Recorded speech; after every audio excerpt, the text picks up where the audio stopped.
dans notre podcast Entre nous, on invite des femmes inspirantes avec moi, Arwa Béji. Puis aujourd'hui, on a une invitée très spéciale, Danielle Dusablon. Bonjour. Oui, bonjour. Danielle, pour nos auditrices, auditoires, si tu veux présenter pour que les gens te connaissent mieux, puis avant qu'on commence nos questions. Donc, moi, je suis originaire d'ici, du comté de Portneuf. Je suis mariée avec Étienne Dusablon, qui est un photographe depuis 52 ans. Et je suis aussi devenue photographe professionnelle malgré tout. Parce que, évidemment, quand j'ai commencé, il faut penser que j'étais dans un milieu purement masculin. Donc, il n'y avait pas beaucoup de femmes au Québec qui étaient photographes. Alors, on me demandait souvent quand le photographe était pour arriver. Alors, pour les mariages, etc. C'était quand même assez particulier. Mais comme toujours, j'ai maintenu le cap et puis je suis assez fière du parcours parce que ça m'a permis de rencontrer des gens tout à fait exceptionnels. Et comment tu t'es capable d'affirmer dans un milieu masculin? C'est quoi les défis que tu as eus? Puis comment tu es capable d'affirmer, trouver ta place? Quand même, le photographe, quand tu as mentionné, c'est un milieu un petit peu masculin. Non? Au point de départ, oui, là, il y a davantage de femmes photographes, fort heureusement. En fait, tout simplement en travaillant plus fort. Parce que souvent, les femmes, on a à travailler plus fort. Lorsqu'on veut gravir des échelons, on doit doubler les énergies. Et puis, ça a été la formation continue pour démontrer que j'avais les mêmes capacités, sinon plus, que certains de mes collègues masculins. Et le monde de la photographie, en fait, c'est pas juste la photo, c'est pas juste technique, mais c'est beaucoup aussi du ressenti. Donc, j'ai aussi une formation en psychologie. Et ça a été un plus pour moi. Je savais pas, mais je suis contente de savoir aussi. Tu as mentionné aussi dans le formulaire, quand tu es impliquée pour le podcast, que tu étais impliquée dans plusieurs conseillers administratifs. Puis que ce soit dans le secteur santé, médias, commerce, comment tu as réussi à t'imposer dans ces secteurs-là, dans ces domaines-là? Comme tu viens de le dire, je me suis imposée. Ouais. Alors donc... comment tu as réussi? Tout simplement en étant très à l'affût et puis en pensant que j'étais capable d'apporter un regard différent. Parce que, en fait, les femmes qui sont sur les conseils d'administration, surtout les conseils d'administration, habituellement, apportent une couleur particulière. Et ça, c'est important.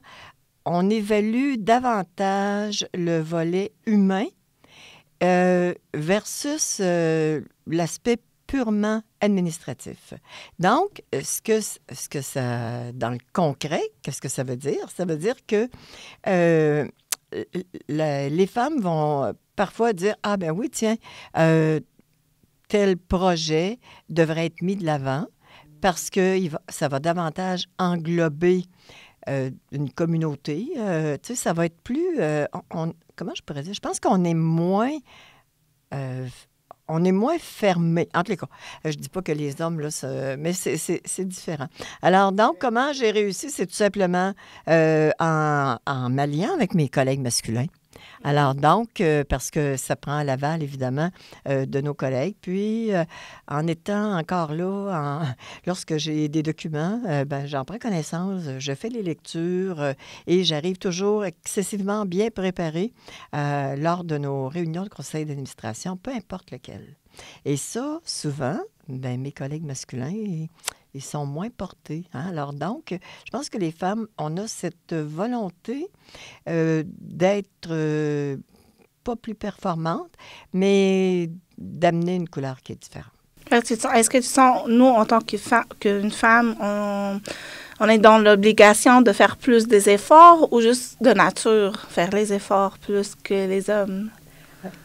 Non, je pense que depuis mes 50 ans de bénévolat, je dirais que on doit faire plus d'efforts, mais on arrive au même résultat, donc à l'acceptation. Et puis, parce que il y a quand même beaucoup de préjugés encore. Là. Même si on dit, ah non, non, c'est faux. Il y a encore beaucoup de préjugés, mais il y en a moins qu'il y en avait. Est-ce que tu peux me raconter quelques préjugés que tu as eus dans le passé, puis quelques préjugés maintenant? C'est quoi la différence aussi? Ah, ben, en fait, c'est pas compliqué. Moi, j'ai eu une expérience dans un conseil d'administration et puis j'étais plus ou moins en accord et puis j'ai quand même mis le point sur la table. Donc, quand une femme met le point sur la table, on est un peu comme une hystérique, hein? On est un peu vu. En fait, c'est pas... Comment je pourrais dire? C'est comme si c'était pas dans notre... Ça peut pas être dans notre nature. Alors, tandis qu'un homme qui pose la même action, qui va être plus agressant dans ses propos lorsqu'il va énoncer quelque chose, à ce moment-là, c'est un peu comme normal, ça.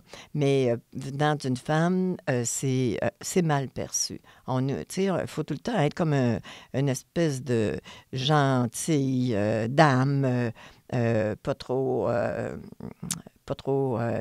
rébarbative. Tu sais, il faut encore aujourd'hui, c'est la même chose.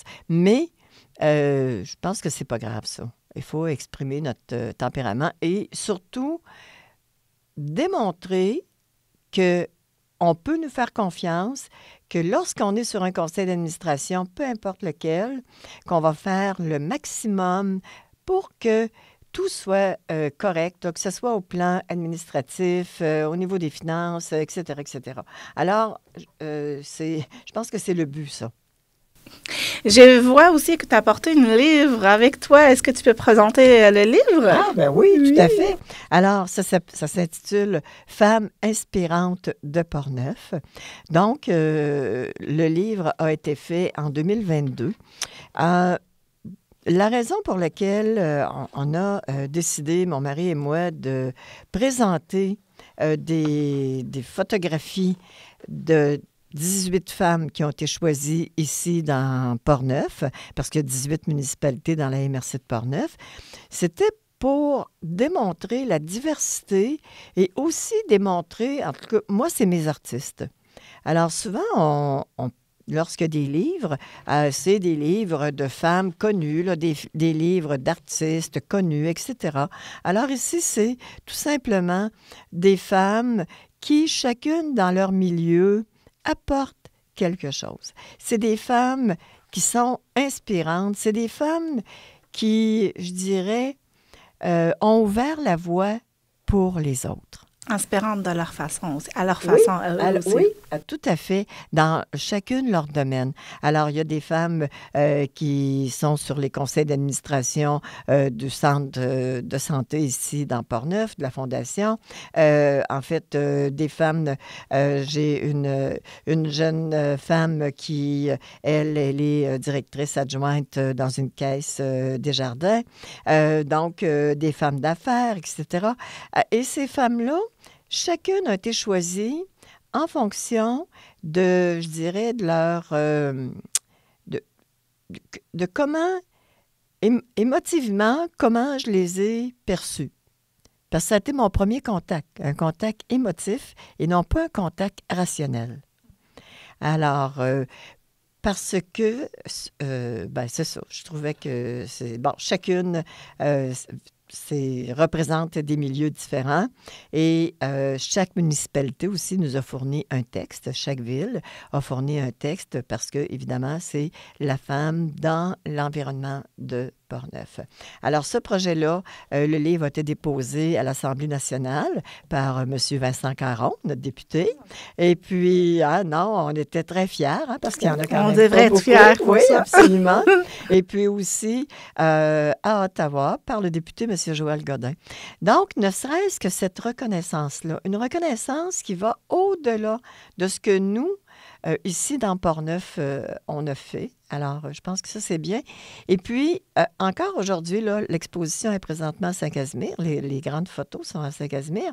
Et les textes, évidemment, il faut que je dise que c'est des textes de Mick Landry, qui est un auteur tout à fait exceptionnel et qui a accroché, qui a écrit cette poésie-là particulière pour chacune des femmes.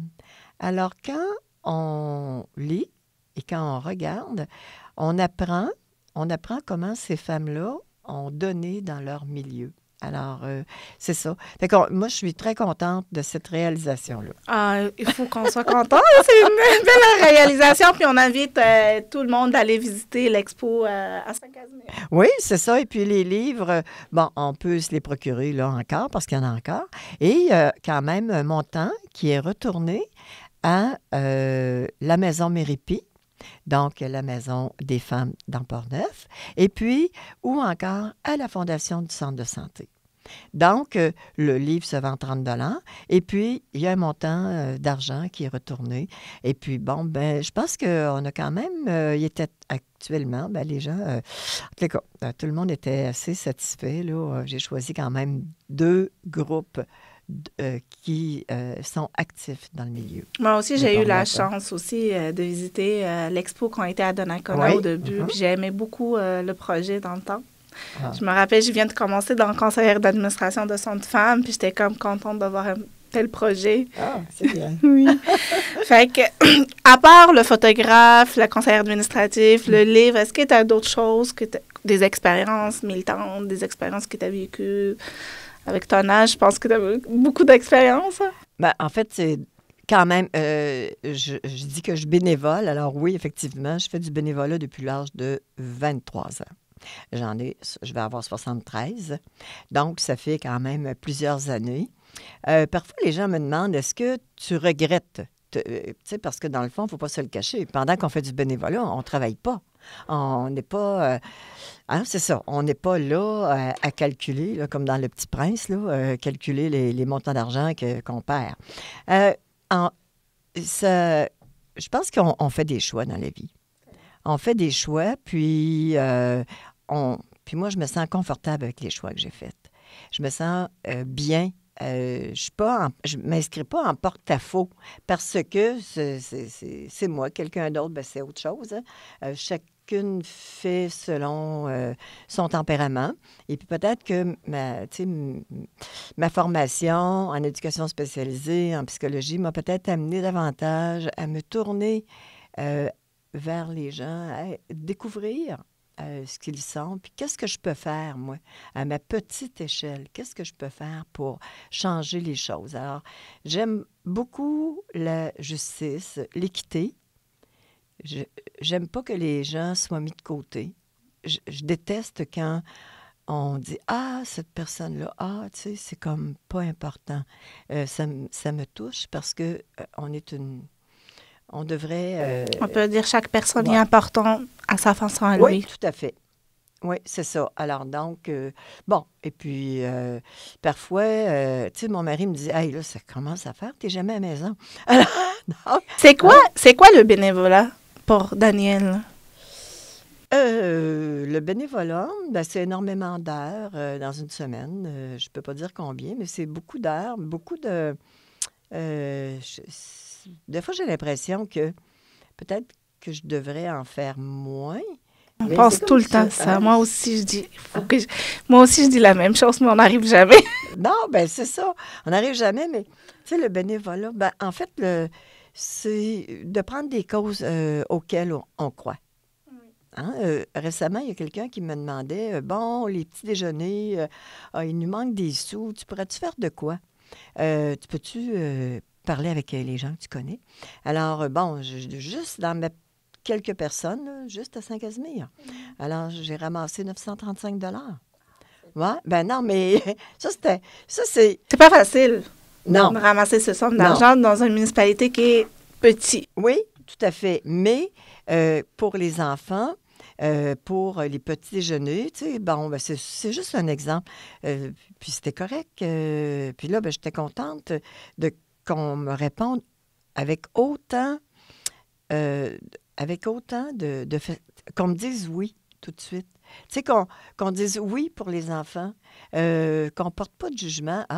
Pourquoi les parents, ils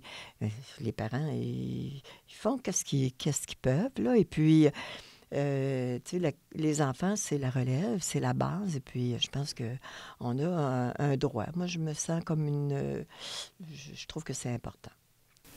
Puis, actuellement, Danielle fait quoi? Ben, je bénévole. Oh, Ben, en fait, je travaille. Justement, cette semaine, parce j'ai travaillé beaucoup sur les campus universitaires. oui. Et puis, donc, cette semaine, j'avais une demande, tu sais, pour une faculté.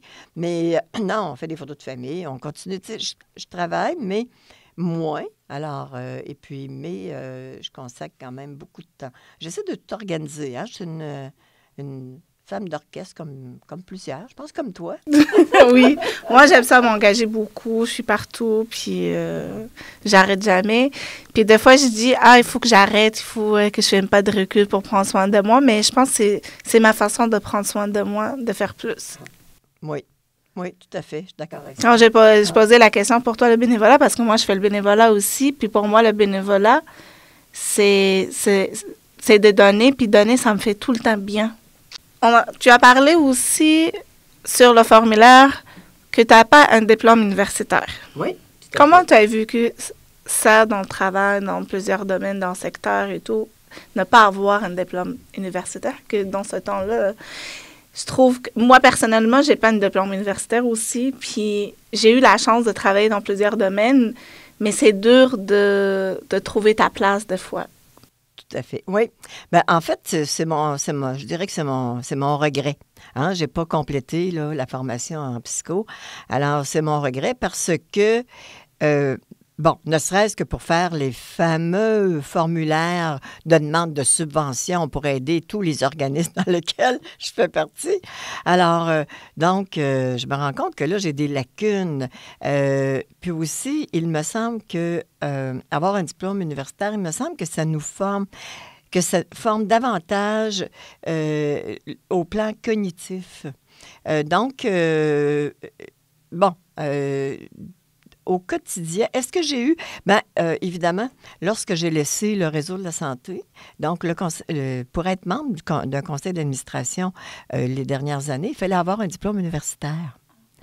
Avant, moi, j'étais au centre de santé ici de la région de Portneuf, et puis, et je représentais la population.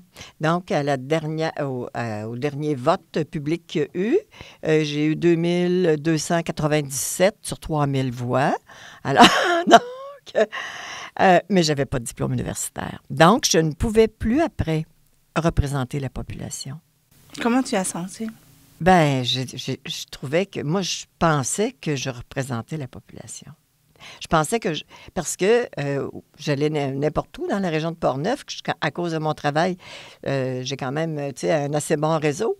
Et puis, les gens me disaient, « Ah, j'ai telle chose, il y a tel problème. Est-ce qu'on pourrait regarder ça? On a vécu telle situation dans un CHSLD, au CLSC. » C'est pas que c'est des choses graves, mais le fait d'échanger avec quelqu'un, d'avoir quelqu'un qui est proche de nous, qui est terrain. Moi, je suis une femme de terrain.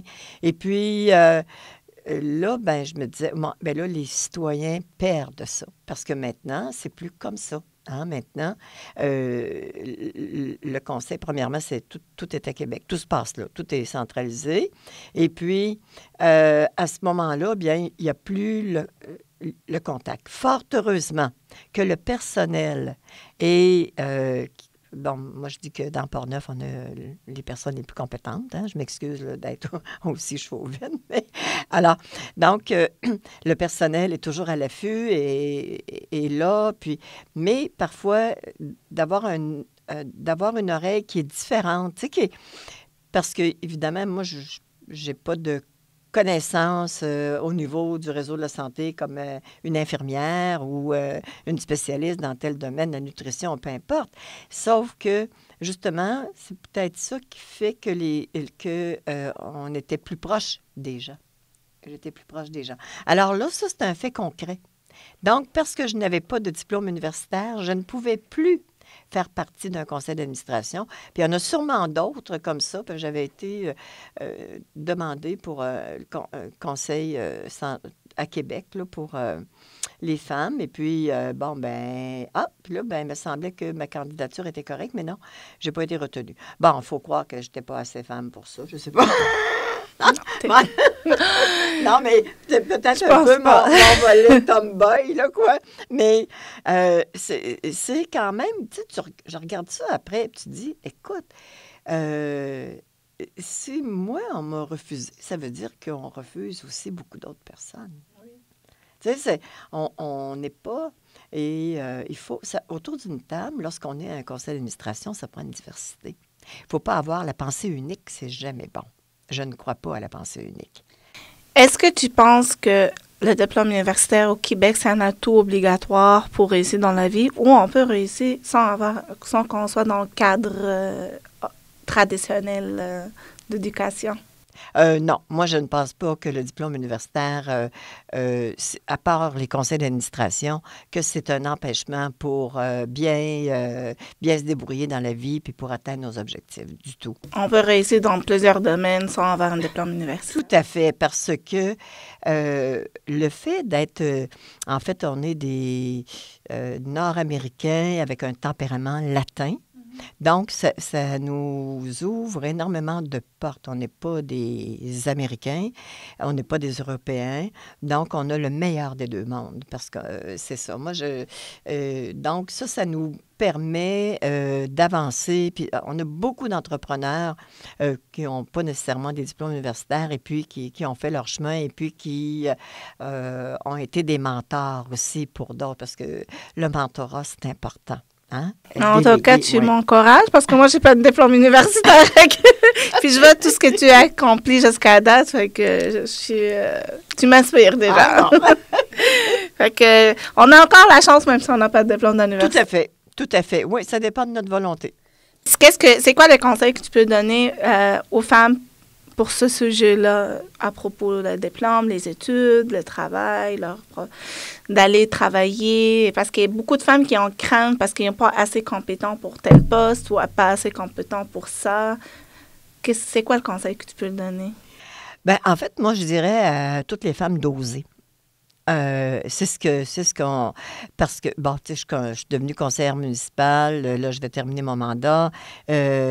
Quand j'ai décidé d'aller en politique municipale, je me suis dit, ah oui, mais moi, je connais rien là-dedans. Là. Effectivement, je connaissais rien, mais on apprend.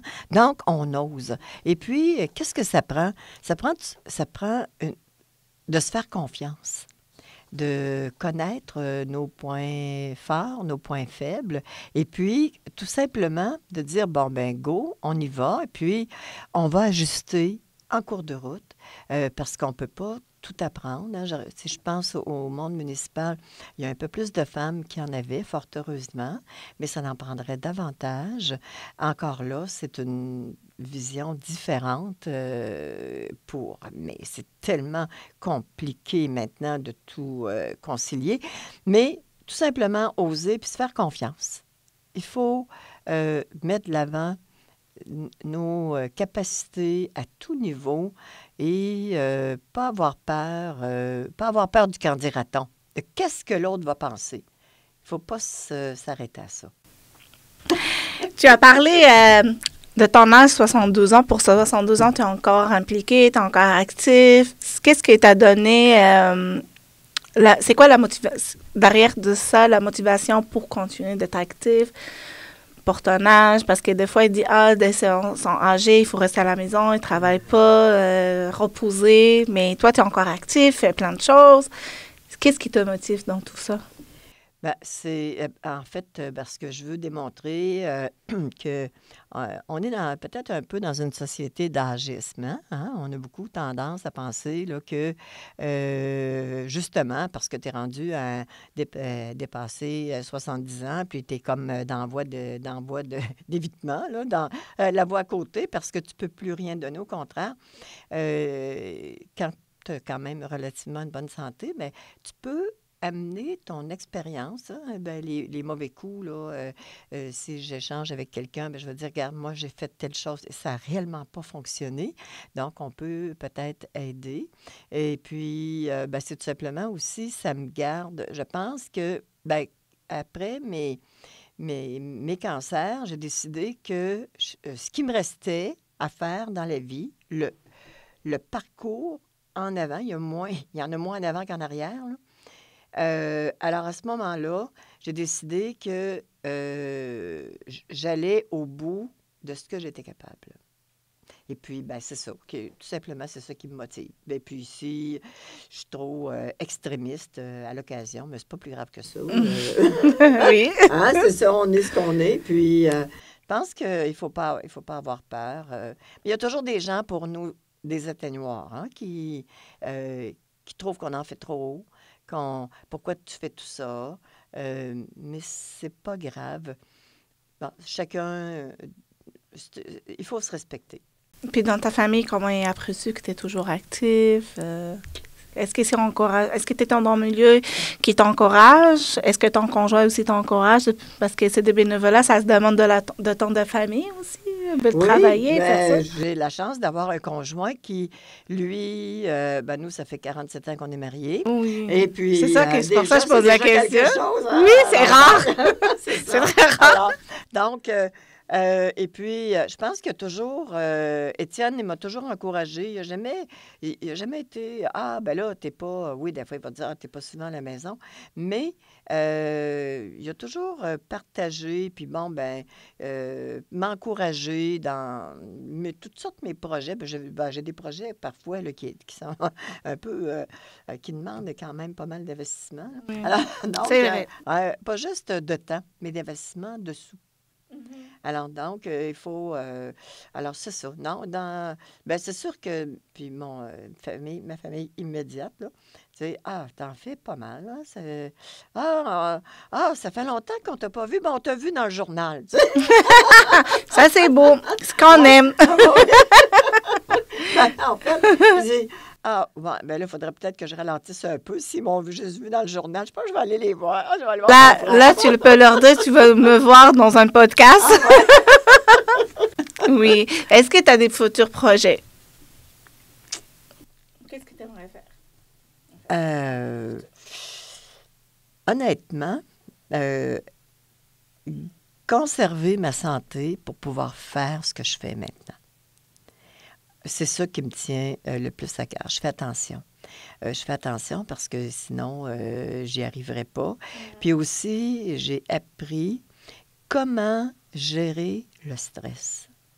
Comment arriver à être une multitâche, là, une militante, une activiste, mais tout en demeurant à avoir un certain recul pour pas se laisser... Je dirais, pour ne pas me laisser dans une zone de négative. Alors, parce que ça, c'est important. Le stress fait que, c'est pas bon pour la santé, puis c'est surtout que ça nous enlève beaucoup d'énergie. Oui. Beaucoup d'énergie. Alors, les projets futurs, conserver la santé, puis conserver mon réseau. Alors, parce que c'est important, les gens qui m'entourent, les gens avec qui je travaille, l'équipe dans toutes sortes d'affaires. Et puis, je suis contente, puis je me sens acceptée. Je sens que je suis à ma place pour une fois. Si vous voulez partager... j'ai dit « voulez », tu? Si vous voulez partager un message pour les femmes, c'est quoi votre message? Je dirais aux femmes d'être ce qu'elles sont,